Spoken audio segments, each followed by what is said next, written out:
I remember the moment like it happened yesterday.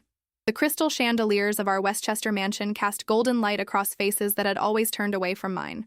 My brother Julian stood at the center of it all, Harvard diploma fresh in hand, basking in applause that seemed to shake the very foundation of our family home. I sat in the far corner, invisible as always, watching my father raise his glass. "To Julian Harrington," my father announced, his voice carrying across the grand ballroom where New York's elite had gathered to witness what felt like my final erasure. "The son who has made the Harrington name proud.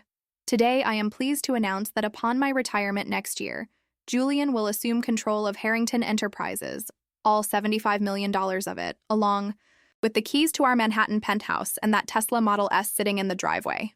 Champagne flutes clinked. Approving murmurs rippled through the crowd. My mother beamed at Julian with the pride she had never once directed toward me. I dug my fingernails into my palms, fighting the familiar ache of being the shadow daughter, the afterthought, the disappointment who could never measure up to the golden boy. Then he walked in. The door opened, and conversation faltered as a man I'd never seen before crossed the threshold. Tall, impeccably dressed in a charcoal suit, he carried a leather portfolio under one arm. He didn't hesitate or scan the room. He walked directly toward me, as if I were the only person worth noticing. "Miss Camille Harrington?" he asked, his voice just loud enough to draw attention. I nodded, suddenly aware of eyes turning my way, perhaps for the first time that evening. "My name is Theodore Linwood from Blackwell Trust and Financial Services." He extended a thick envelope sealed with wax. "I'm here on behalf of your grandfather, Richard Harrington. These documents were to be delivered today specifically." The silence that fell was deafening. My father's face drained of color as he pushed through the crowd toward us. Julian's perfect smile cracked at the edges. Mr. Linwood opened the portfolio and cleared his throat. "If I may make a correction to tonight's announcement," he said, his voice carrying effortlessly across the stunned room. "According to the legal directives left by Richard Harrington, founder of Harrington Enterprises, it is Miss Camille who is the true heir to the company, its assets, and all family properties." Time seemed to stop. 26 years of being overlooked, underestimated, and dismissed crystallized into a single, perfect moment of vindication. I looked up to see my father frozen, champagne flute trembling in his hand, and Julian's face contorted with disbelief. And in that moment, I understood what my grandfather had whispered to me before he died. "Patience, my dear Camille. The truth always finds its way to the light." This is my story. How I went from being the forgotten daughter to the woman who reclaimed not just her birthright, but her dignity. This is how I learned that sometimes the most powerful revenge isn't vengeance at all. It's standing firmly in your own truth and refusing to let anyone dim your light ever again. Growing up in the Harrington household meant learning your place early. My place, from the moment I could understand such things, was somewhere in the background. Never the focus, never the priority. Julian was 3 years older, and from his first steps, he commanded attention like he'd been born for the spotlight. Our childhood home in Westchester County sprawled across 5 acres of meticulously maintained gardens and architectural perfection. The East Wing was where Julian's life unfolded, his bedroom 3 times the size of mine, with views of the rose garden and private access to the indoor pool. My room faced the service entrance, where I could watch the staff arrive each morning, a metaphor perhaps that no one had planned. "Camille, sit up. Straight," my mother would hiss across our massive dining table. "No one will ever take you seriously if you slouch like that." It was one of the kinder corrections. Usually, the commentary cut deeper. "Julian has another perfect report card," my father would announce at dinner. Then, almost as an afterthought, "Camille, what happened with your math grade?" It didn't matter that I excelled in literature and history. It didn't matter that my art teacher had submitted my paintings to national competitions. In the Harrington household, excellence was measured by metrics Julian could dominate. Mathematics, economics, debate. The game was rigged from the start. "You're just different, honey," my mother would say with a tight smile when I'd cry after particularly brutal comparisons. Different was not a compliment in our world. Different meant defective. The only person who ever saw me, truly saw me, was my grandfather, Richard Harrington. He had built Harrington Enterprises from nothing, transforming a small financial consultancy into a multi-million-dollar empire that specialized in corporate restructuring and capital management. Unlike my father, who had inherited his position, my grandfather understood the value of working from the ground up.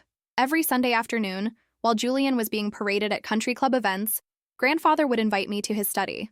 The walls were lined with books, the scent of leather and pipe tobacco, creating a sanctuary unlike anywhere else in our sterile mansion. "Tell me what you're reading this week, Camille," he'd say, his eyes crinkling. At the corners, genuinely interested in my thoughts on Austen or Dickens or whatever philosophical text I'd discovered. One afternoon when I was 16, I found him studying me with unusual intensity. "You have something they don't understand," he said quietly. "What's that?" I asked, expecting him to reference my love of books or perhaps my artistic abilities. "Patience," he replied, "and a true understanding of human nature. Your father sees spreadsheets. Julian sees opportunities for advancement. You see people, Camille. You understand what motivates them, what frightens them, what they truly need." He leaned forward. "In business, that's worth more than any Harvard degree." I treasured those moments, storing them like precious gems to examine during darker times. But even grandfather's faith couldn't shield me from the daily reminders of my inadequacy in my parents' eyes. By the time I graduated high school, Julian was already a legend at Harvard Business School. I was accepted to Columbia, an achievement that would have been celebrated in any normal family but was met with tepid acknowledgement in mine. "At least it's Ivy League," my mother had said with a sigh, though Harvard's business connections are unparalleled. I majored in art history and economics, a compromise between my passion and what might earn a nod of recognition from my father. I graduated summa cum laude. My parents attended the ceremony but left immediately after to attend one of Julian's award dinners. After graduation, while Julian stepped directly into a VP position at Harrington Enterprises, I was told there was no suitable role for someone with my qualifications. Instead, I found work at Christie's auction house, building a reputation as someone with an exceptional eye for value and authenticity. I moved into a small apartment in Brooklyn, supporting myself entirely, seeing my family only at obligatory holiday gatherings and the occasional charity gala. At these events, I became skilled at becoming invisible. I would stand in corners, nursing a single glass of champagne, watching the performance of wealth and status play out before me. Julian holding court, my father introducing him to important contacts, my mother glowing with pride. "That's Julian Harrington, Charles's son. Harvard business, you know. Brilliant young man." And occasionally when someone would notice me. "Oh, and that's the daughter, Camille. She does something with art, I believe." I built a life outside the Harrington shadow. I made real friends who valued me for my thoughts, my humor, my loyalty. I dated men who saw me, not my family name or what I could offer them in connections. I created a world where I mattered. But then grandfather died. The funeral was a who's who of New York finance, with Julian delivering a polished eulogy that mentioned grandfather's business acumen and philanthropic contributions, but nothing of his kindness, his wisdom, or his quiet moments in the study with a lonely granddaughter. That night, as I stood alone by grandfather's grave after everyone had left, I whispered, "I miss you. I don't know how to exist in this family without you." The wind picked up, scattering autumn leaves across the cemetery. I couldn't have known then that grandfather had left me far more than memories. He had left me the truth and the power to finally claim my place. 6 months later came Julian's graduation celebration and the moment that would change everything. The moment when Theodore Linwood walked through the door with documents that would force the Harrington family to see me at last. Not just as Camille, the forgotten daughter, but as Camille Harrington, the true heir. The silence following Mr. Linwood's announcement stretched like a rubber band ready to snap. My father recovered first, his business smile clicking into place as he approached us. "There must be some mistake," he said, voice tight but controlled. "Perhaps we should discuss this privately." His hand clamped around my upper arm, fingers digging into my skin. Theodore Linwood didn't budge. "Actually, Mr. Harrington, your father was quite specific. The documents were to be delivered and read at this precise gathering." He turned to address the room. "Richard Harrington amended his will in the company trust 3 years ago. The changes were kept confidential. Until today, as per his instructions." My mother appeared at my father's side, her smile brittle. "Our guests don't need to be bothered with family business matters," she said sweetly, though her eyes were glacial. "Camille, why don't you and this gentleman use your father's study?" I found my voice at last. "No, Mother. If grandfather wanted this done publicly, there must be a reason." The room hummed with whispers. Julian pushed through the crowd, his Harvard class ring catching the light as he gestured sharply. This is ridiculous, he spat. I've been training to run Harrington Enterprises my entire life. Camille doesn't know the first thing about the business. Mr. Linwood raised an eyebrow. Interesting that you should mention training, Mr. Harrington. Your grandfather addressed that specifically. He withdrew a sealed letter from his portfolio. This is for you, Miss Harrington. Your grandfather asked that you read it aloud. With trembling hands, I broke the seal and unfolded the letter. The handwriting was unmistakably grandfather's, bold, precise strokes that reflected his character. Taking a deep breath, I began to read. My dearest Camille, if you're reading this, then today is Julian's graduation celebration, and I am no longer with you. I imagine Charles has just announced Julian as my successor to Harrington Enterprises. He has been predictable that way. What Charles never understood is that a business is not merely numbers and deals. It is people. It is trust. It is seeing value where others see only cost. You, my quiet observer, have these gifts in abundance. For 3 years before my death, I tested both you and Julian without your knowledge. I created fictional investment scenarios and left them where Julian would find them. Proposals with impressive returns but questionable ethics. I watched him eagerly pursue them without questioning the human cost. For you, I arranged situations at Christie's, clients with dubious provenance claims, deals that would profit you personally while compromising your integrity. Each time, without knowing I was watching, you chose principle over advantage.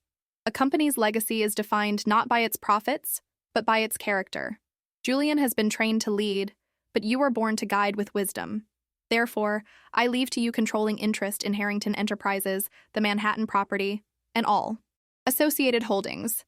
Julian will retain his position and shares, but final authority rests with you. Charles and Evelyn will undoubtedly be shocked.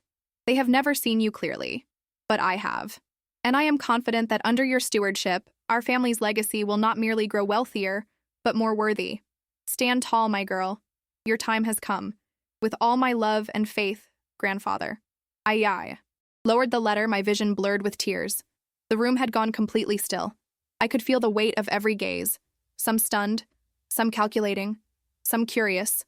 Julian's face had drained of color, while my father looked as though he might collapse. Mr. Linwood cleared his throat. The legal documents are quite clear.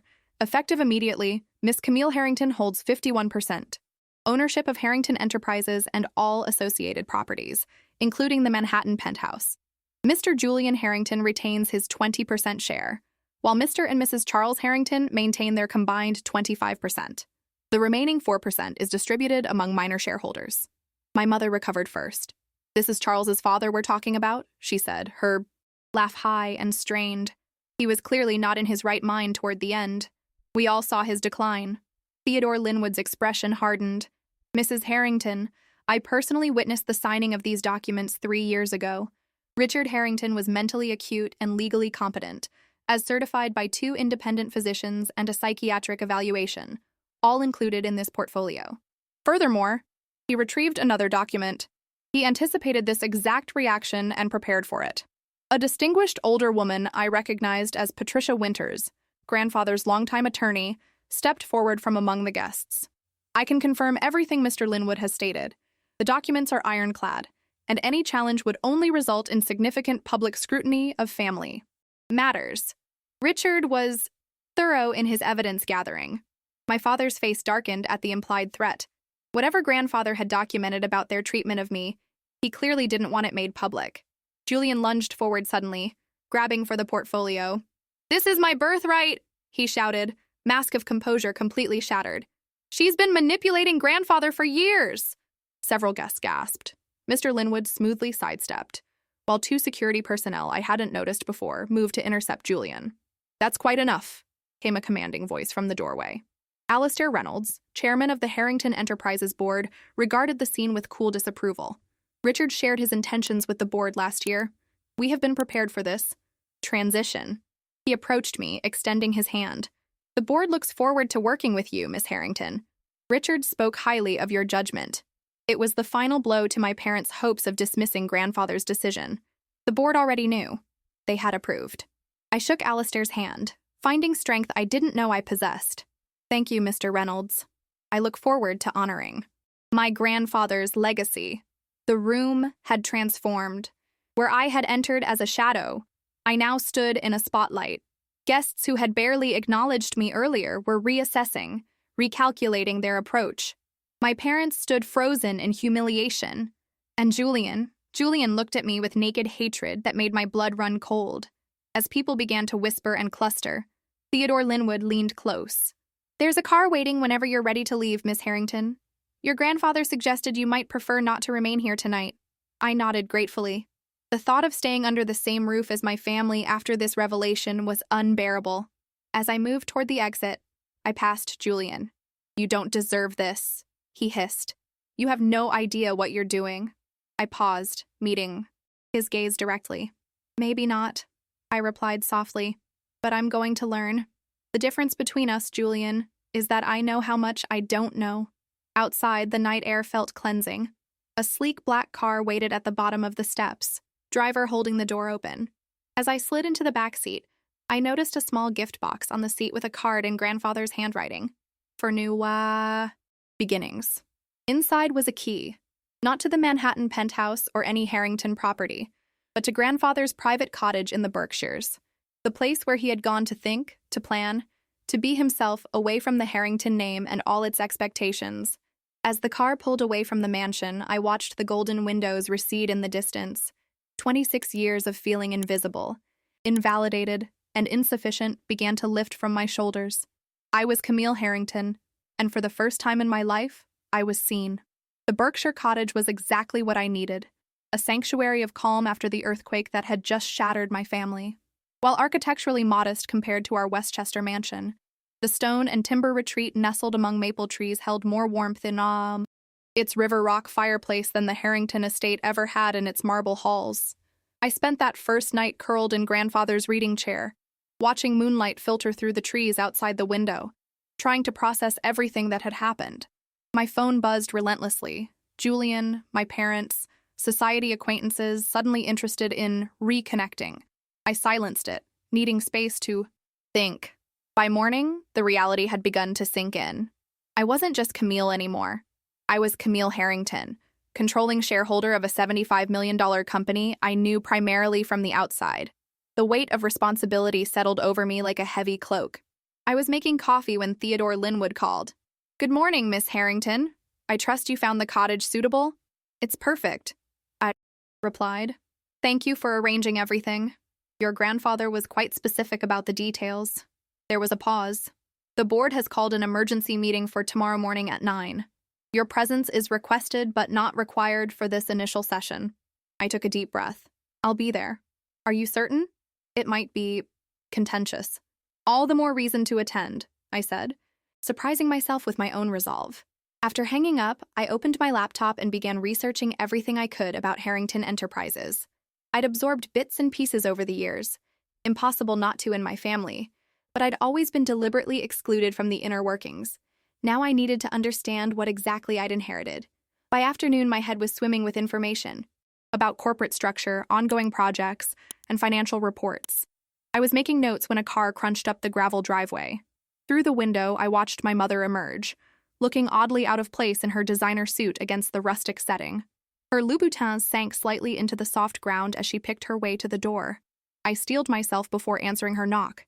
"Camille," she said, her smile tight. "May I come in?" I stepped aside wordlessly. She entered, eyes cataloging the modest furnishings with barely concealed disdain. "Your father and I are concerned about you," she began, perching on the edge of a chair as if afraid it might soil her clothes. "This situation has spiraled quite out of control." "Has it?" I kept my voice neutral. "Darling, you must see how inappropriate this all is. You've been set up to fail.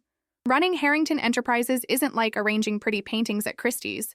It's cutthroat, complex. I'm aware of the challenges. Then you must also be aware that Julian has been groomed for this his entire life." She leaned forward, her voice softening to the tone she used when trying to manipulate service staff. "No one would blame you for stepping back. We could arrange a generous trust, a position more suited to your abilities." I felt a familiar hurt, quickly replaced by something new. Anger, clear and cold. "What abilities would those be, Mother? The ones you and Father never bothered to discover because you were too busy polishing Julian's ego?" She flinched. "That's hardly fair, isn't it? When was the last time you asked about my work? Did you know I've been handling multi-million-dollar authentication and valuation cases for Christie's top clients? That I've developed a reputation for spotting forgeries that fool even seasoned experts? That's very nice, dear. But it requires understanding human psychology, market dynamics, and historical context. It demands both analytical thinking and intuition. Not unlike running a business, wouldn't you say? Mother's expression hardened. We're only trying to protect you. And the company. No, you're trying to protect the status quo. The one where Julian is the star and I'm the disappointing afterthought. She stood abruptly. I can see this conversation is pointless. Your father will be hearing about this. I'm sure he will. At the door, she paused. He's furious, you know. He views this as a betrayal. His own father choosing you over his son. Grandfather chose the person he believed would best preserve his legacy. That's not betrayal, Mother. That's discernment. After she left, I sat trembling, equal parts terrified and exhilarated. I had never spoken to her that way. Had never believed I had the right. That evening, Patricia by Winter's grandfather's attorney called to check on me and brief me for the board meeting. She was brisk but kind, outlining what to expect and who the key players would be. Your father and brother will attempt to undermine you, she warned. They'll suggest a transitional leadership structure with Julian as acting CEO while you learn the ropes. And what do you recommend? Listen more than you speak. Commit to nothing immediately. And remember, you hold the controlling interest. They need your approval, not the other way around. I slept fitfully that night, dreaming of boardrooms where I couldn't find my voice and family dinners where I slowly disappeared until only an empty chair remained. The next morning, I dressed carefully in a charcoal suit I'd purchased for high-value client. Meetings at Christie's, professional without trying to emulate the finance bro aesthetic Julian favored. My own statement. The Harrington Enterprises headquarters occupied the top 10 floors of a sleek midtown tower. I'd visited only a handful of times, always as an afterthought when my parents needed to stop by before some event. Today, I entered through the revolving doors as the majority shareholder. The security guard did a double take when I gave my name. Miss Harrington? Of course. Mr. Reynolds is expecting you. The elevator required a special key for the executive floor. As we ascended, I focused on controlling my breathing, channeling the calm I maintained when authenticating suspicious artworks, looking beyond the surface to find the truth beneath. The boardroom doors were imposing slabs of dark wood. I paused before them, hearing the murmur of voices inside. You can do this, I whispered to myself, remembering grandfather's letter. Then I pushed the doors open. Conversation stopped abruptly. 12 faces turned toward me, expressions ranging from curiosity to open hostility. My father and Julian sat together on one side of the long table, a united front. Alistair. Reynolds stood at the head of the table, mid-sentence. Miss Harrington, he recovered smoothly. Welcome. We were just discussing the unusual circumstances we find ourselves in. I appreciate you all making time for this meeting, I said, surprised by how steady my voice sounded. I understand there are concerns. Concerns? Julian laughed sharply. That's putting it mildly. We're talking about the future of a company you know nothing about. I took the empty seat opposite them. Then I have much to learn. Fortunately, I'm surrounded by experts. My father leaned forward. Camille, be reasonable. No one expects you to step into this role overnight. Julian has suggested a sensible compromise. Perhaps we should allow Miss Harrington to settle in before discussing structural changes, Alistair interrupted. Richard was quite clear about his wishes. Julian's face reddened. Richard was manipulated. She played the devoted granddaughter while feeding him lies about me. Julian, I said quietly, meeting his gaze. When was the last time you visited grandfather? Not for business, but just to spend time with him? His eyes slid away. Several board members shifted, uncomfortably. You want to know why grandfather made this decision? It wasn't because I manipulated him. It was because I saw him. While you were using him as a stepping stone, I was listening to him as a person. The room fell silent. My father's jaw tightened, but something flickered in his eyes. Recognition, perhaps, of a truth he'd never wanted to see. I turned to address the entire board. I didn't come here to fire everyone or make radical changes overnight. I came to learn, to understand the company my grandfather built. I don't expect your loyalty immediately. I know I'll have to earn it. But I do expect your respect. The same respect you would give any Harrington. Alistair Reynolds smiled slightly. Well said, Miss Harrington. Now, shall we proceed with the agenda? For the next 2 hours, I listened intently as each department head presented their current projects and challenges. I asked questions when necessary, made notes, and absorbed as much as I could. Julian alternated between sullen silence and pointed interruptions. My father watched me with an expression I couldn't quite read. When the meeting concluded, Alistair pulled me aside. Your grandfather would have been proud. That was a promising start. Thank you, I said, feeling a weight lift slightly. It's just the beginning, though. Indeed it is. And a word of caution. Charles and Julian won't accept this easily. They'll test you at every turn. As if summoned by his words, Julian approached, his smile not reaching his eyes. Congratulations on surviving your first board meeting, sis. Don't get too comfortable, though. Running a company takes more than showing up in a nice suit. I'm well aware, Julian. Are you? Because tomorrow you'll need to decide whether to approve the Westlake acquisition, a $12 million deal that could either expand our market share by 15% or saddle us with underperforming assets, depending on how you read the financials.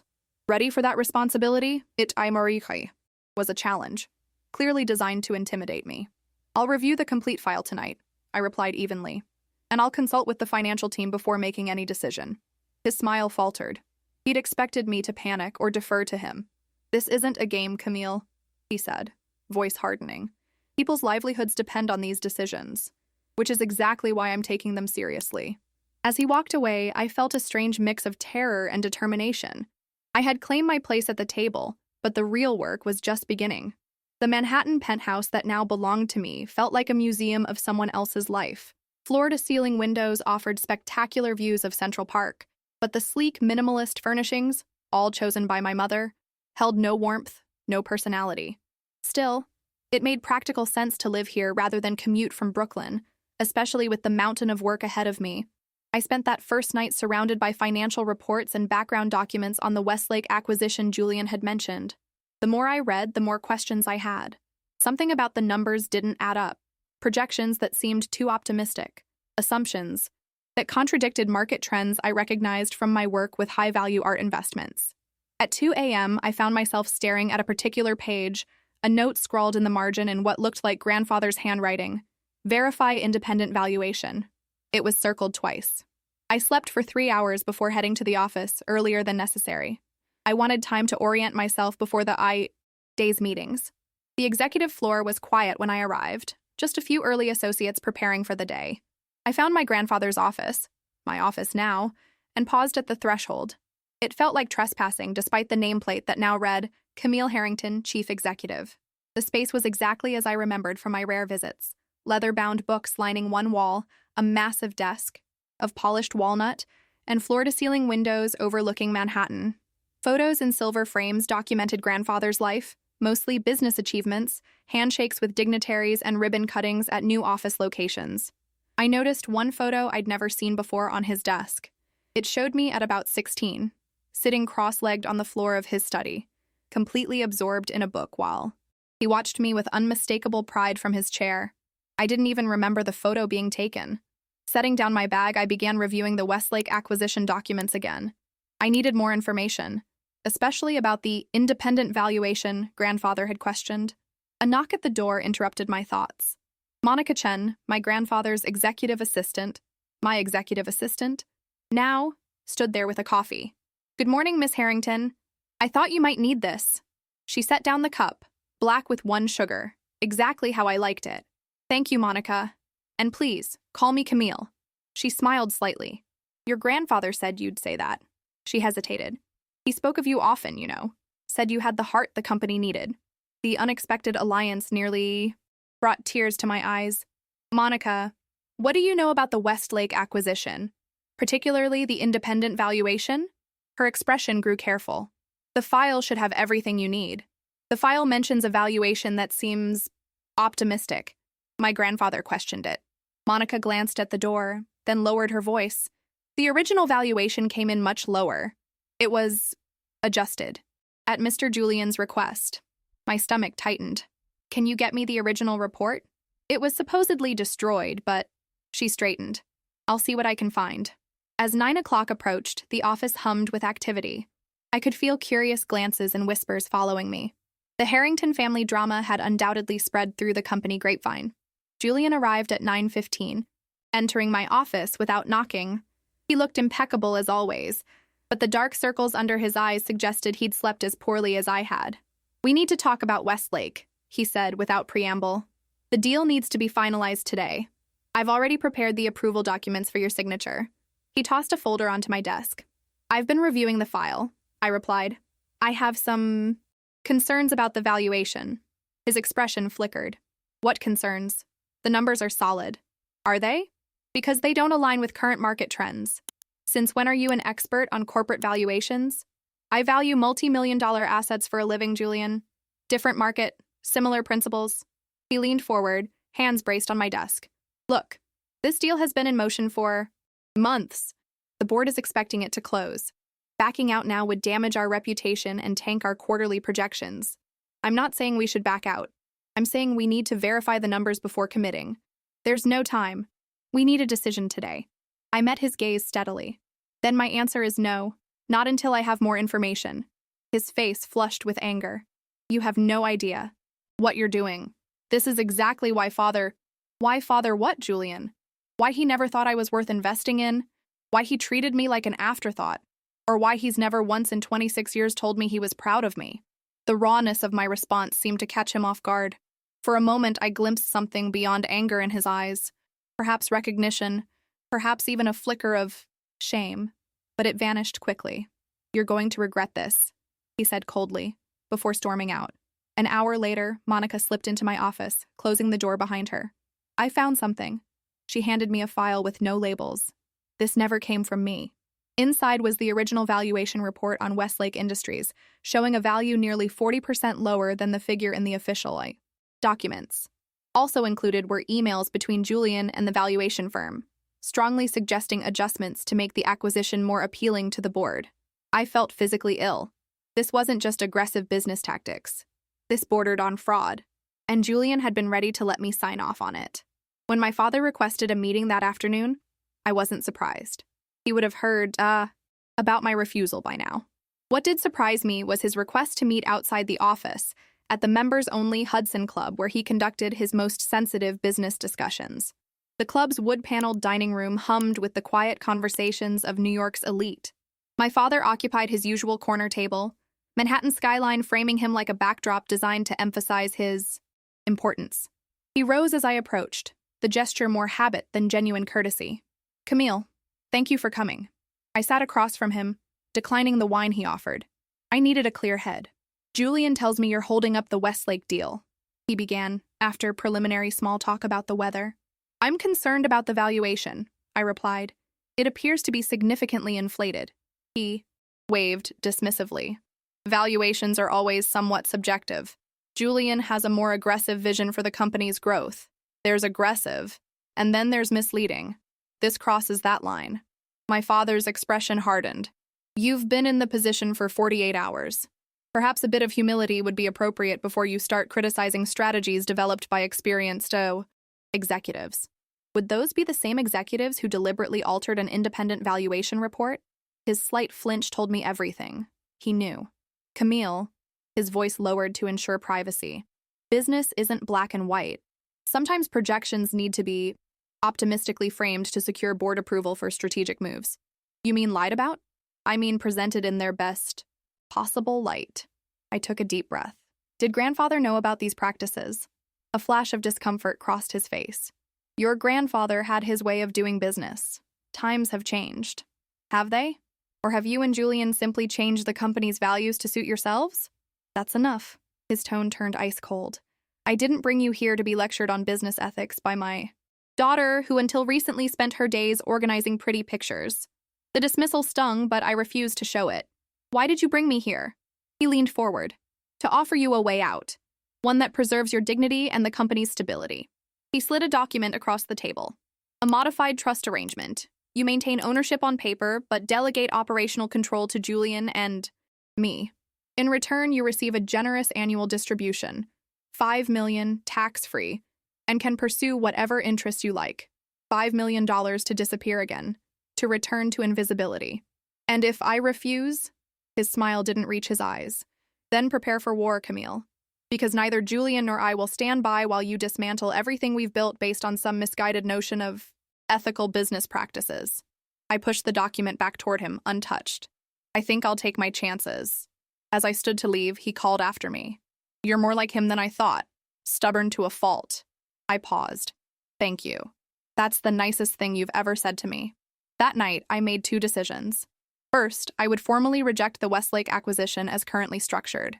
Second, I would request a comprehensive audit of all major deals from the past 5 years. If the Westlake valuation had been manipulated, others likely had been too. As I signed the directives in what was still, in my mind, grandfather's office, I felt a strange sense of peace. For the first time, I wasn't fighting to be seen or valued by my family. I was fighting for something larger, the integrity of my grandfather's legacy. You've kicked a hornet's nest. Patricia Winters didn't mince words as we sat in the corner booth of a quiet cafe 3 blocks from Harrington headquarters. It had been a week since I'd rejected the Westlake deal and ordered the comprehensive audit. The company was in an uproar. Half the board is apoplectic, she continued, stirring her tea. Charles and Julian have been meeting privately with key members. Damage control, they call it. And the other half? I asked. A slight smile crossed Patricia's face, watching with interest. Richard had allies too, you know. People who weren't comfortable with how things were changing under Charles and Julian. I nodded, processing this. The audit team reports directly to me, but I'm concerned about interference. You should be. Julian's fingerprints are all over the financial department. That's why I've arranged some additional support. She slid a business card across the table. Alexandra Reyes, former SEC investigator, now runs her own forensic accounting firm. Richard kept her on retainer for special projects. She's discreet, thorough, and completely immune to intimidation. I pocketed the card. Thank you. Patricia studied me over her teacup. You're holding up better than they expected, you know. They thought you'd crumble after a few days of pressure. They've never really known me, I replied. They saw what they wanted to see. Well, they're seeing you now. Patricia's expression turned serious. But be careful. Julian has always had a temper, and Charles has decades of business connections willing to do him favors. Later that afternoon, I met Alexandra Reyes in a private conference room at her firm's downtown office. She was a compact woman with keen eyes and a no-nonsense demeanor. Ms. Winters briefed me, she said, skipping pleasantries. You need someone to follow the money where others can't or won't. Look. Exactly. Starting with these. I handed her the files Monica had secretly provided on the Westlake deal. I suspect this isn't an isolated incident. Alexandra reviewed the documents quickly, her expression darkening. It's not subtle work. Arrogant. They didn't expect anyone to question it. She looked up at me. I'll need unrestricted access to the company's financial records for the past 5 years. Can you authorize that? I can. But it needs to be handled carefully. My father and brother have allies throughout the company. I don't work through official channels, Ms. Harrington. My team interfaces directly with the servers after hours. She gave me a thin smile. Your grandfather appreciated my unconventional methods. How long will it take? For a preliminary assessment? 2 weeks. For evidence that would stand up in court if necessary? A month? Maybe longer. I nodded, feeling simultaneously relieved and terrified. Do it. The next morning, I arrived at the office to find Alistair Reynolds waiting for me. Do you have a moment? He asked, expression unreadable. In my office, he declined to sit, instead moving to the window to gaze out at the city below. Your brother is calling for an emergency? Board meeting, he said without preamble. He wants to challenge your authority to order company-wide audits without board approval. I kept my expression neutral. The controlling shareholder doesn't need approval for financial reviews. Technically correct, but he's framing it as a witch hunt targeting him personally, claiming you're destabilizing the company out of spite. Alistair turned to face me. Several board members are concerned. Are you one of them? He studied me for a long moment. No, I knew your grandfather well. He wouldn't have made this decision lightly. He paused. But I am concerned about the approach. Open warfare with Charles and Julian could damage the company irreparably. What would you suggest? A more strategic approach. If you're looking for improprieties, do it quietly. Build your case before showing your hand. I considered his advice. The audit's already in motion. Then perhaps a public olive branch while your investigation continues privately. Show the board you're not simply out for revenge. It was solid advice. I'd been so focused on uncovering the truth that I hadn't considered how my actions might appear to those watching. From the sidelines. What kind of olive branch? The Steiner Foundation Gala is next week. Harrington has always been a major sponsor. It would be a good opportunity to demonstrate unity. Attend with Charles and Julian. Present a united family front. The thought made my stomach turn. Smiling for cameras alongside the father and brother who had belittled me for years, pretending all was well while they plotted against me behind the scenes. I'll consider it, I said finally. Alistair nodded. For what it's worth, I think you have the makings of an exceptional leader, Camille. You just need time to prove it. To others, and to yourself. After he left, I sat at my desk, turning over his suggestion. The strategic part of me recognized the wisdom in it. The wounded part of me recoiled at the thought of pretending everything was fine. My contemplation was interrupted by Monica. Ms. Harrington, there's someone here to see you. She doesn't have an appointment, but she's quite insistent. Before I could ask who it was, the door opened, and my mother swept in, immaculately dressed as always. Camille, darling, we need to talk. I steeled myself. I'm rather busy, Mother. She ignored me, settling elegantly into a chair. This situation has become untenable. Your father is furious, Julian is practically plotting a coup, and the social fallout has been devastating.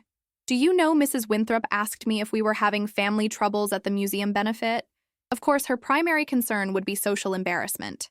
I'm sorry you've been inconvenienced by grandfather's decision, I said, not bothering to hide my sarcasm.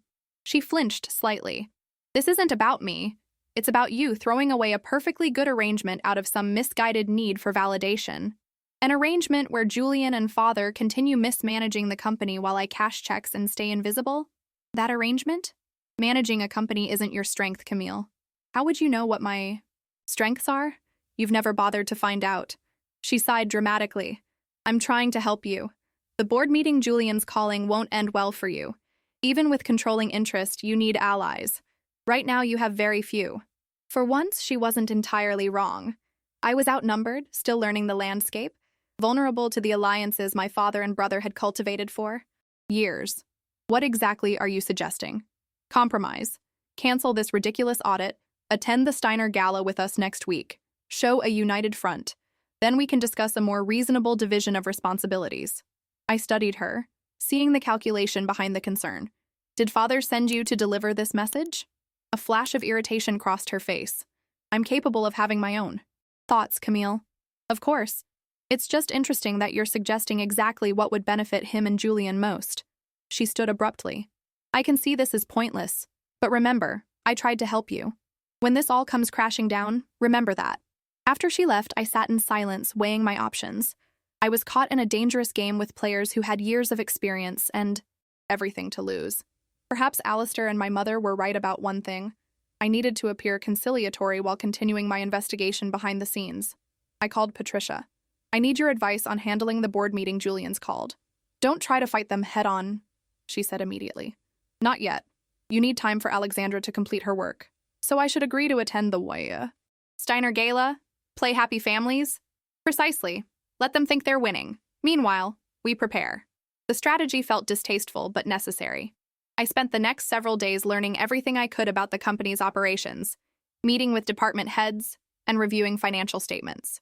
Alexandra's team worked silently in the background, accessing systems after hours, and I prepared for the upcoming board meeting with Patricia's help, rehearsing responses to likely challenges. When the day arrived, I entered the boardroom with forced confidence. Julian and my father were already seated, surrounded by their allies. I could feel the tension crackling in the air. Alistair called the meeting to order. Mr. Julian Harrington has requested this session to discuss concerns regarding recent operational decisions. Julian leaned forward, all polished professionalism. Thank you, Alistair. My concern is straightforward. While we all respect the wishes of our founder, Richard Harrington, the abrupt leadership change has created operational challenges. Specifically, the unilateral decision to cancel the Westlake acquisition and initiate a comprehensive audit has destabilized our financial department and alarmed our partners. Several board members nodded in agreement. No one questions Ms. Harrington's legal right to make these decisions, Julian continued smoothly, but we must consider the practical impact on the company. I propose that major operational decisions require board approval during this transitional period. It was a clever move, not directly challenging my authority but effectively neutering it. If every decision required board approval, and Julian controlled most board members, I'd be a figurehead only. May I respond? I asked, keeping my voice calm. Alistair nodded. I understand the concerns about stability. Change is always disruptive, but my responsibility is to ensure Harrington Enterprises operates with complete integrity. I looked around the table, meeting each gaze. The Westlake acquisition was based on valuation figures that didn't withstand scrutiny. Rather than proceeding with a flawed deal, I chose to pause and reassess. I turned to Julian. As for the audit, it's standard practice when leadership changes to conduct a thorough review. This isn't about distrust, it's about due diligence. Julian's jaw tightened. Due diligence or fishing expedition? Because it seems targeted at undermining the previous management. Not at all, I replied, forcing a conciliatory tone. In fact, to demonstrate my commitment to family unity and company stability, I'd like to announce that the audit will be scaled back to focus only on major acquisitions from the past 2 years, not 5. And I've accepted the invitation for all 3 of us, Father, you, and myself, to represent Harrington Enterprises at the Steiner Foundation Gala next week. The surprise was evident on several faces, including Julian's and my father's. They hadn't expected me to compromise. That sounds reasonable, Alistair said, looking between us. Charles, Julian, your thoughts? My father recovered first. I appreciate Camille's willingness to consider the bigger picture. The Steiner Gala is important for our client relationships. Julian nodded reluctantly. The reduced scope of the audit is a step in the right direction. What they didn't know was that Alexandra had already identified enough questionable transactions in the past 2 years to build a solid case. The compromise cost me nothing while buying the time she needed to gather conclusive evidence. As the meeting adjourned, Julian approached me. Clever move, sis. Almost had me believing you actually want peace. I smiled. I want what's best for the company, Julian. That's all I've ever wanted. His eyes narrowed. We'll see about that at the gala, won't we? Nothing like a public appearance to show where loyalties really lie. As he walked away, I knew the Steiner Gala wouldn't be just a social event. It would be a battlefield with the company's future and my grandfather's legacy hanging in the balance. The Steiner Foundation Gala was the crown jewel of New York's fall charity season, drawing the city's elite to the Metropolitan Museum's Temple of Dender for an evening of conspicuous philanthropy and barely disguised networking. Harrington Enterprises had been a premier sponsor for 2 decades, with my father and Julian fixtures at the event. I, on the other hand, had attended only twice before, once as a reluctant +1 during college, and once representing Christie's when they donated auction services. Both times, I had been practically invisible in my family's orbit. Tonight would be different. I dressed with deliberate care, a midnight blue gown, elegant but not flashy, with my grandfather's sapphire pendant at my throat. The piece had been his gift on my 21st birthday, a family heirloom that had skipped my mother and come directly to me. It matches your spirit, he'd said, deeper and more valuable than people realize at first glance. The pendant felt like armor as my car pulled up to the museum's illuminated facade. Camera. Flashes popped as New York's wealthiest and most influential made their entrances. I spotted my parents and Julian already on the red carpet, my father in his trademark charcoal tuxedo, my mother gleaming in designer gold, Julian looking every inch the heir apparent. I took a deep breath and stepped out of the car. Miss Harrington, several photographers called my name. A novel experience at an event where I'd previously been Charles Harrington's other child. My father's smile tightened as I joined them. Camille, you're late. Traffic, I replied simply, positioning myself next to my mother for the obligatory family photos. The Harringtons, called one photographer. All together for the first time since the big announcement. How about a comment on the new leadership structure? Julian stepped forward smoothly. Harrington Enterprises remains a family-led company committed to the values our father and grandfather established. We're excited about the future. His arm went around my shoulders in a gesture that would look affectionate in photos but felt possessive and warning. I maintained my smile. As Julian said, family and legacy are everything to us. Inside, the ancient Egyptian temple glowed with atmospheric lighting, the reflecting pool shimmering before it. New York's elite circulated with practiced ease, air-kissing and conducting more business than most offices managed in a week. Stay close, my mother murmured. We need to present a united front. I nodded, playing along with the charade while scanning the room. Patricia had promised to attend with Alexandra, giving us a chance to connect briefly about the ongoing investigation. Charles, Evelyn, a silver-haired man approached, martini in hand. And Julian, of course. Excellent speech at the Economic Club last week. My father beamed. Harold, good to see you. You remember my daughter, Camille. Harold Winthrop, chairman of a rival financial services firm, gave me a perfunctory glance that suddenly sharpened into genuine interest. The new CEO, of course. Quite the surprise announcement. Your grandfather was always unconventional. He valued substance over convention, I replied. Harold's eyebrows rose slightly. Indeed. We should catch up sometime. I'd be interested in hearing your vision for Harrington's future. I'd welcome that conversation. As Harold moved on, Julian leaned close to my ear. Careful. Harold's been trying to poach our clients for years. I'm aware of our competitive landscape, Julian. He snorted. 2 weeks as titular head and suddenly you're an industry expert? Know your limitations, Camille. Before I could respond, Alistair Reynolds approached with a younger man I didn't recognize. Camille, Charles, Julian. Allow me to introduce Ryan Steiner, the Foundation's new executive director. Ryan was perhaps 35, with intelligent eyes and an easy smile. The famous Harringtons. A pleasure to meet you all. Your support has been instrumental to our work. We're committed to continuing that relationship, my father said pointedly.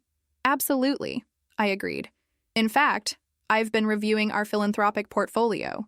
The Foundation's educational initiatives in underserved communities align perfectly with values my grandfather instilled in me. Ryan's interest visibly heightened. Richard was deeply engaged with those programs. He understood that financial literacy creates generational change. I'd love to hear more about the impact metrics. Perhaps we could meet next week. I'd welcome that, Ryan said warmly. As we moved through the crowd, similar scenes repeated. People who had previously looked through me now sought me out. Business leaders who had fawned over Julian now directed their questions to me. With each interaction, I could feel my father and brother's resentment growing. During a momentary lull, my mother pulled me aside. "What are you doing?" she hissed. "Representing the company," I replied innocently. "You're deliberately upstaging Julian. This isn't how we agreed to handle tonight." I don't recall agreeing to be a silent accessory, Mother. Her eyes flashed. "Don't push too far, Camille. The board may have to accept you officially, but there are ways to isolate you operationally." Is that a threat? It's a reality check. I excused myself to the restroom, needing a moment alone to steady my nerves. As I was touching up my lipstick, Alexandra Reyes entered, our planned accidental meeting. "We need to talk," she said without preamble, checking under stall doors to ensure we were alone. "I've found something significant." My pulse quickened. "What is it?" "Not just accounting irregularities, potential criminal activity." She kept her voice low. "A shell company in the Caymans receiving consulting fees for the past 3 years? The payments accelerated after your grandfather became less active in daily operations." "How much?" "Nearly 12 million, funneled through a series of offshore accounts. I've traced it to an entity called Morrow Holdings, but I'm still working on identifying the beneficial owners." My hands felt cold. Could this be what grandfather suspected? Almost certainly. There are notes in his private server suggesting he was building a case, gathering evidence. His health declined before he could complete it. "That's why he changed his will," I murmured. "He knew something was wrong but couldn't prove it yet." Alexandra nodded. "I need another week to document everything properly." "But, Camille," she hesitated. "Whoever's behind this knows I'm looking. Our secure server was targeted last night. Sophisticated attempt, professionally done."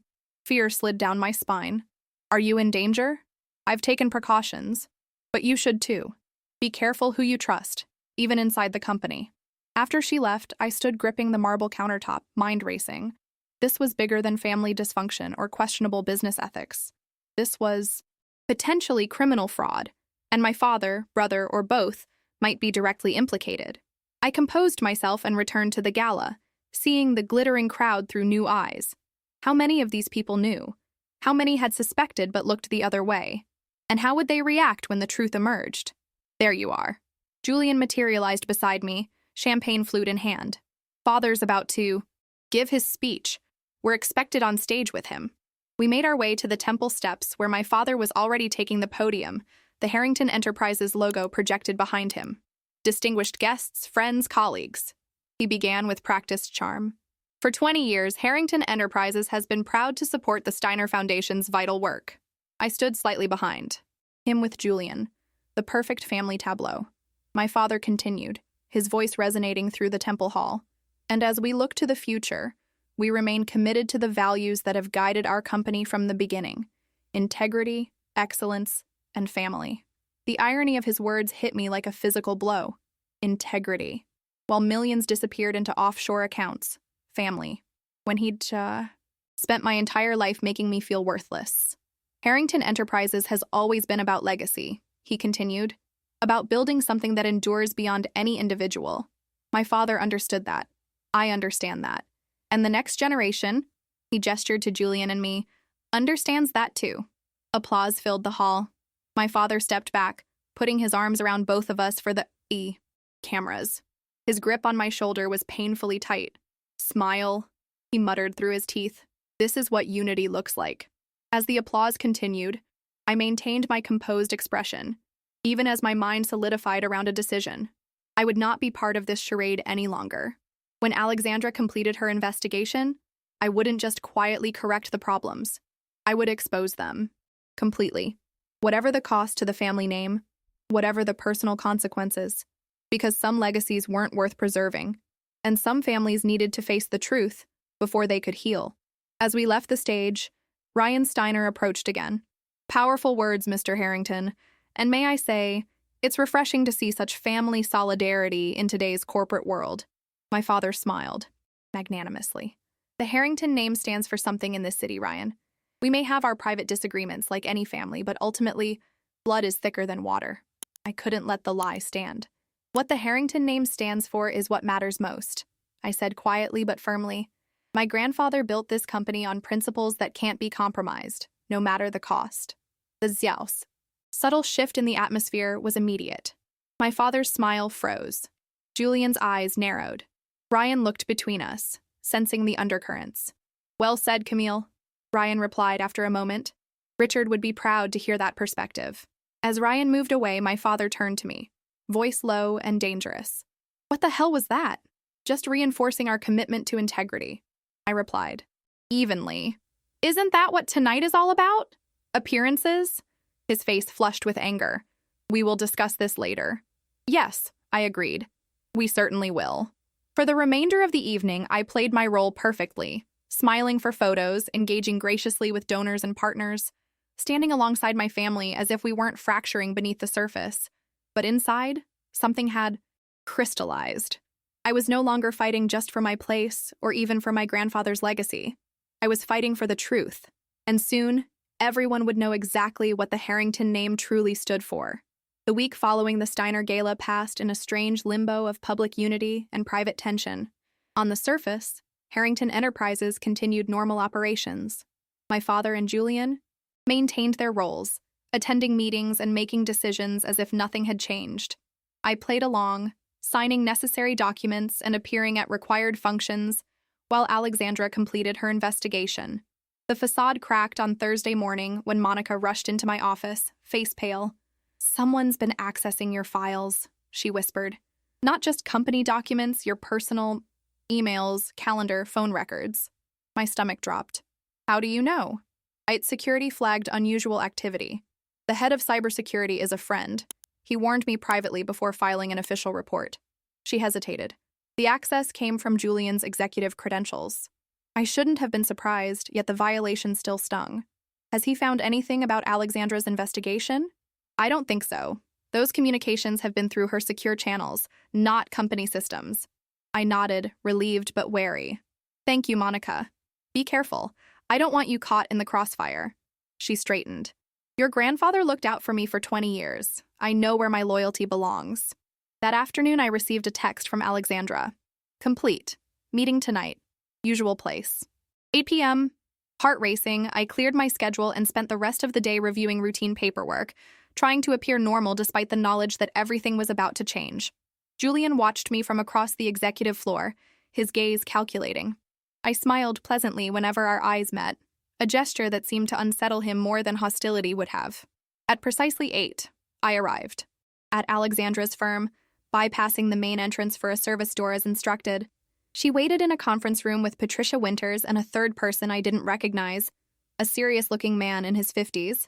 Camille, this is Martin Keller, former federal prosecutor. Patricia introduced us.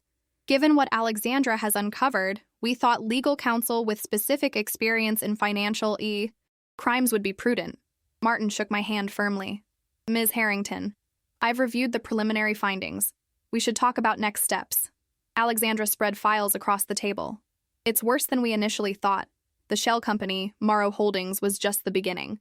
We've identified a complex scheme involving at least 3 offshore entities, all ultimately flowing back to a trust in Liechtenstein. She pointed to a diagram showing money flows. Harrington Enterprises has been systematically overvaluing acquisitions, then diverting portions of the purchase prices through these entities as consulting fees or integration costs. The diverted funds total approximately $27 million over the past 4 years. My breath caught. $27 million? At 2 minimum. And we've identified the beneficiaries of the Liechtenstein Trust. She slid a document toward me. I stared at the names listed: Julian Harrington, Charles Harrington, and a third name that made my blood run cold: Evelyn Harrington, my mother. All 3 of them? I whispered. Patricia nodded grimly. It appears to be a family operation, Camille. Except for you and Richard. Your grandfather began noticing discrepancies about 3 years ago, Alexandra continued. His private server contains meticulous notes tracking suspicious transactions. He was building a case, but carefully. He didn't know who he could trust. Then his health declined, Patricia added. He realized he might not be able to complete the investigation himself. That's when he changed his will and trust. Documents, ensuring you would have control when the time came. I sat back, trying to absorb the magnitude of the betrayal. Not just financial fraud against the company, but a deliberate deception of my grandfather as his health failed. A theft of his legacy. What are my options? I asked finally. Martin leaned forward. You have several. None easy. First, you could handle this. Internally, confront your family privately, force resignations, and quietly restructure the company while making restitution for the diverted funds. That would protect the Harrington name, Patricia noted. But it would also potentially allow the perpetrators to escape real consequences. Martin nodded. Second option, present the evidence to the board, remove your family members officially, and disclose only what's legally required to shareholders. And the third option? I asked, though I already knew. Turn everything over to the SEC and the U.S. Attorney's Office. Full cooperation with federal authorities. Martin's expression was grave. It would likely result in criminal charges against your father, brother, and mother. The company would face intense scrutiny and possible penalties, though your cooperation would mitigate those substantially. I stared at the files spread before me, the undeniable evidence of years of systematic fraud conducted by the people who had made me feel unworthy my entire life. People who had dismissed my capabilities while they themselves violated every principle my grandfather had built the company upon. If my grandfather were still alive, what would he do? I asked Patricia. She didn't hesitate. Richard valued truth above all else, even painful truth. I thought of all the years I'd spent seeking validation from people who had never deserved my respect. I thought of my grandfather's belief in me, his quiet certainty that I would protect what mattered most. I need the night to think, I said finally, but prepare everything for option 3. I want to be ready, regardless of my decision. That night, I returned to the Manhattan penthouse that had never felt like home, walking through its sleek, impersonal rooms. In the study, I found a photo of my grandfather I'd never noticed before. Younger, standing before the original Harrington offices, his expression determined and proud. I touched the image gently. What would you have me do? But I already knew the answer. In my heart, I'd known from the moment I saw the evidence. The next morning, I arrived at the office early, instructing Monica to arrange an emergency board meeting for 10 a.m. All members in person, no exceptions, I specified. And please ask security to be available. At 9:30, I called my father's office. I need to see you and Julian, immediately. We have a client meeting at 10, my father replied curtly. Cancel it. This takes precedence. Something in my tone must have alerted him. What's this about, Camille? Morrow Holdings, I said simply, and hung up. 10 minutes later, both men entered my office, expressions caught between annoyance and wariness. Close the door, I instructed Julian. What's this theatrical summons? About? My father demanded, remaining standing. We have actual business to conduct. Yes, we certainly do. I placed a folder on the desk. This contains documentation of $27 million systematically diverted from Harrington Enterprises to offshore accounts ultimately controlled by you, Julian, and Mother. The color drained from both their faces. What the hell are you talking about? Julian attempted bravado, but his voice cracked slightly. Please, let's not insult each other's intelligence. I opened the folder, displaying the first page of transaction records. Grandfather started tracking these discrepancies before he died. I've simply completed his work. My father recovered first, his expression hardening into calculation. Camille, you're misinterpreting routine. Business structures. International consulting arrangements are complex. Stop. My voice was quiet but firm. I've spent 2 weeks with forensic accountants and former federal prosecutors reviewing every detail. The evidence is conclusive and damning. Julian slammed his hand on my desk. You had no right to investigate us. I had every right. As controlling shareholder and CEO. As the person responsible for this company's integrity. As Richard Harrington's granddaughter. My father's approach shifted instantly to conciliation. Camille, whatever concerns you have, we can address them as a family. There's no need for outsiders to be involved. The board meeting starts in 15 minutes, I replied evenly. I'll be presenting the findings and my recommended course of action. Which is what exactly? Julian sneered, though fear flickered behind his eyes. I stood, gathering the folder. That's what I wanted to tell you privately, as a courtesy. I've arranged for your resignations to be prepared. You'll surrender all company assets immediately. In exchange for your full cooperation with the investigation and restitution of diverted funds, I won't actively advocate for criminally charges. My father stared at me, momentarily speechless. You can't do this, Julian finally sputtered. The board won't support you. We've built relationships with these people for decades. Perhaps. But they'll have to choose between supporting proven fraud or the legitimate leadership of the company. I don't envy them that position. My father stepped forward, voice lowered. Camille, think about what you're doing. This isn't just about the company. This is family. Your mother. Don't. I raised my hand. Don't you dare use family against me now. Not after 26 years of making me feel like I wasn't truly part of it. For the first time in my life, I saw uncertainty in my father's eyes, perhaps even a flicker of respect. The meeting begins in 10 minutes, I said, moving toward the door. I suggest you use that time to consider your options carefully. The boardroom was tense as members filed in, sensing something significant was unfolding. My father and Julian entered last, taking seats across from me. My mother wasn't a board member, but I'd arranged for her to be notified separately about what was coming. Alistair called the meeting to order, then yielded the floor to me with visible curiosity. Thank you all for coming on such short notice, I began, my voice steadier than I'd expected. I've called this emergency session to address a matter of grave importance to Harrington Enterprises. I outlined the investigation findings methodically, distributing key documents to each board member. As understanding dawned on their faces, reactions ranged from shock to carefully masked calculation. These transactions began 4 years ago, I explained, accelerating after my grandfather's health began to decline. The evidence indicates a deliberate scheme to defraud the company, concealed through falsified valuations and offshore structures. Julian started to protest, but my father silenced him with a sharp gesture. As CEO and controlling shareholder, I continued, I have 3 options before me. I outlined the alternatives as Martin had presented them, watching the board members process the implications.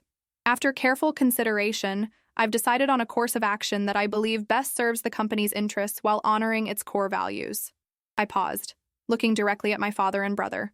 Effective immediately, I am accepting the resignations of Charles and Julian Harrington from all positions within Harrington Enterprises. I slid documents across the table toward them.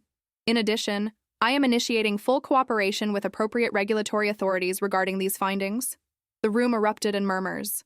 Julian half rose from his seat, but my father placed a restraining hand on his arm. This is not a negotiation, I continued when the noise subsided. However, I am prepared to recommend leniency in sentencing considerations if full cooperation and restitution are provided. The alternative is unrestrained prosecution with the company's complete support. Alistair cleared his throat. The board will need time to process this information and consult with counsel. However, I must note that Ms. Harrington's controlling interest gives her full authority to take these actions regardless of our recommendations. My father stood slowly. May I address the board? I nodded, curious what defense he would attempt. What my daughter has presented is concerning, he began carefully, but complex financial structures can appear irregular when viewed without proper context. I would ask the board for time to prepare a full response. The documents speak for themselves, Charles, Patricia Winters said from her seat, and time would only allow for evidence to potentially disappear. My father's jaw tightened. Then I request a brief recess to consult with my son privately. I granted 30 minutes. As the board members filed out, expressions grim, I remained seated, steeling myself against whatever was coming next. This confrontation had been inevitable from the moment Theodore Linwood had walked into the graduation celebration with grandfather's letter. Perhaps it had been inevitable from the moment I was born a daughter instead of the son my father had wanted. When the board reconvened, my father and Julian had changed. Gone was the indignation, replaced by a cold, professional demeanor I recognized from countless negotiations I'd witnessed over the years. "We'll sign the resignations," my father announced, "and will cooperate with any internal investigation, but we categorically deny any intentional wrongdoing and will defend ourselves vigorously against any criminal allegations." It was exactly what I'd expected. Damage control, preparing for the legal battle ahead. "Noted," I replied. "Security will escort you to collect personal belongings from your offices. Company devices and access credentials will be surrendered immediately."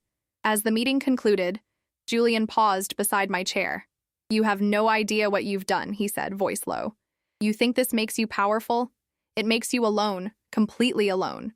I met his gaze steadily. "I've been alone in this family my entire life, Julian. The difference is that now I'm also free." The aftermath was everything one would expect from such a seismic revelation. The legal department worked through the night with outside counsel to prepare SEC disclosures. Security changed access codes and monitored systems for any attempts at data deletion. Alexandra's team secured all financial records.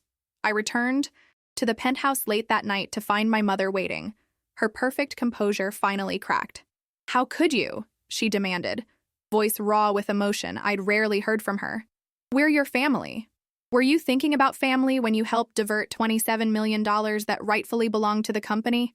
To grandfather's legacy?" She flinched. "It wasn't like that. Your father assured me the arrangements were standard practice." "Don't, Mother. The documents have your signature, your personal oversight on specific transactions. You knew exactly what was happening." She sank onto a chair, suddenly looking older than her years. "What happens now? You'll need good lawyers. All of you will." I moved toward my bedroom, exhausted beyond words. "And I'll need you to vacate this property by the end of the week. It belongs to the company." "Where are we supposed to go?" she asked, voice small. "The Westchester house remains in your and father's names personally. I have no claim or interest in it." I paused at the hallway. "You still have more than most people will ever have, Mother, just not what wasn't rightfully yours." As I closed my bedroom door, I heard her quiet, weeping. It should have brought satisfaction after years of her cold dismissal of my feelings. Instead, I felt only a profound sadness for what could have been. The family we might have been if ambition and appearances hadn't mattered more than integrity and love. The next morning, as news began to spread through the company, I called an all-staff meeting in the main auditorium. Over 300 employees gathered, anxiety and curiosity palpable. Standing at the podium where my father and Julian had so often presented, I took a deep breath and began the hardest speech of my life. "Yesterday, significant leadership changes occurred at Harrington Enterprises," I said, my voice carrying clearly through the silent room. "Charles and Julian Harrington have resigned from all positions effective immediately." Murmurs spread through the crowd. I raised my hand for quiet. "These resignations come after an internal investigation revealed serious financial improprieties that betrayed the trust of this company, its shareholders, and its employees." I paused, meeting the shocked gazes of people who had worked alongside my family for years. "I want to be absolutely clear. Harrington Enterprises itself remains strong. The actions of a few do not define the integrity of the many extraordinary people who make this company what it is. We will address these issues transparently, cooperate fully with authorities, and emerge stronger for having faced this challenge honestly." I gripped the podium, drawing strength from the solid wood beneath my fingers. The same podium from which my grandfather had once spoken. My grandfather built this company on principles that matter more than profit margins: integrity, accountability, treating people with dignity. Those values aren't just words on a mission statement. They're the standard to which we must hold ourselves. especially in difficult times. The room had grown utterly still. Hundreds of faces turned toward me. I can't promise the coming. Months will be easy. There will be scrutiny, difficult questions, and likely some painful adjustments. But I can promise this. Under my leadership, we will prioritize truth over convenience, integrity over advantage, and the collective good over individual gain. As I concluded, the silence held for a moment before someone in the back began to applaud. The sound spread, building until the auditorium filled with it. Not the polite corporate applause I'd heard at countless presentations, but something more genuine, something that felt like hope. In that moment, standing before the company that now truly depended on me, I finally understood what my grandfather had seen all along. Leadership wasn't about Harvard degrees or natural charisma or being the loudest voice in the room. It was about having the courage to stand for something meaningful, especially when it was difficult.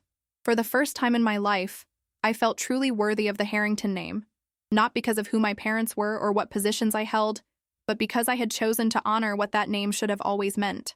6 months passed with the speed of both a bullet train and a glacier, racing by in a blur of meetings, depositions, and restructuring plans, while simultaneously stretching each day into what felt like 1,000 decisions and revelations.